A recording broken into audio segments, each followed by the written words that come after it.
കോഴിക്കോട് താമരശ്ശേരിയിൽ യുവാവിന് നേരെ തോക്ക് ചൂണ്ടി മർദ്ദിച്ചതായി പരാതി. താമരശ്ശേരി തേക്കുംതോട്ടം സ്വദേശി മുഹമ്മദ് ദിൽഷാന് നേരെയാണ് തോക്ക് ചൂണ്ടിയത്. താമരശ്ശേരി ചീനിമുക്കിൽ ശനിയാഴ്ച രാത്രി 10 മണിയോടെയാണ് സംഭവം. സുഹൃത്തുക്കൾക്കൊപ്പം താമരശ്ശേരി ചീനിമുക്കിലെ കടയിൽ ഭക്ഷണം കഴിക്കാൻ എത്തിയതായിരുന്നു ദിൽഷാൻ. ഇതിനിടയിൽ സുഹൃത്തുക്കളിൽ ഒരാളായ ലാമിഷിനെ മറ്റൊരാൾ മർദ്ദിക്കുന്നത് കണ്ടു. ഉടൻ ഇരുവരെയും അവിടെ നിന്ന് പിടിച്ചുമാറ്റി.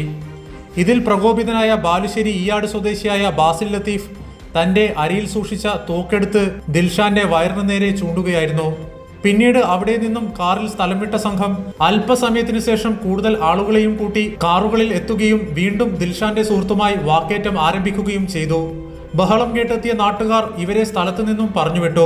ദിൽഷാൻ തന്റെ കാറിൽ സുഹൃത്തിനൊപ്പം താമരശ്ശേരി ഓടക്കുന്നുള്ള വർക്ക്ഷോപ്പിൽ ഒരാളെ കാണാനായി എത്തുകയും അവിടെ നിന്നും മടങ്ങി വരുന്ന അവസരത്തിൽ താമരശ്ശേരി മിനി ബൈപ്പാസിൽ വെച്ച് തന്റെ മറ്റൊരു സുഹൃത്തിനെ കണ്ട് കാർ നിർത്തുകയും ചെയ്തു.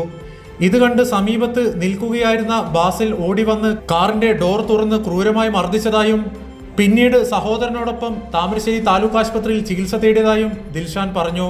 തോക്ക് ചൂണ്ടിയ ബാസിലുമായി യാതൊരു മുൻപരിചയവും ഇല്ലെന്നും ദിൽഷാൻ വ്യക്തമാക്കി. ഞാനും ഫ്രണ്ട് ഇവിടെ DCCയിൽ ഒരു വണ്ടി ഉണ്ടായിരുന്നു. അത് നോക്കാൻ പോയി തിരിച്ചു വരുന്ന വഴിക്ക് അവിടെ ഒരു ഫ്രണ്ടിനെ കണ്ട് നിർത്തി അവരോട് സംസാരിക്കുമ്പോൾ വന്ന് ഡോറ് തുറന്ന് ചെവിക്ക് തന്നെ ഇവിടെ തന്നെ ടച്ച്. +2 പരീക്ഷ കഴിഞ്ഞ് തുടർ പഠനത്തിനായുള്ള തയ്യാറെടുപ്പിലാണ് ദിൽഷാൻ. കൈരളി ന്യൂസ്, കോഴിക്കോട്.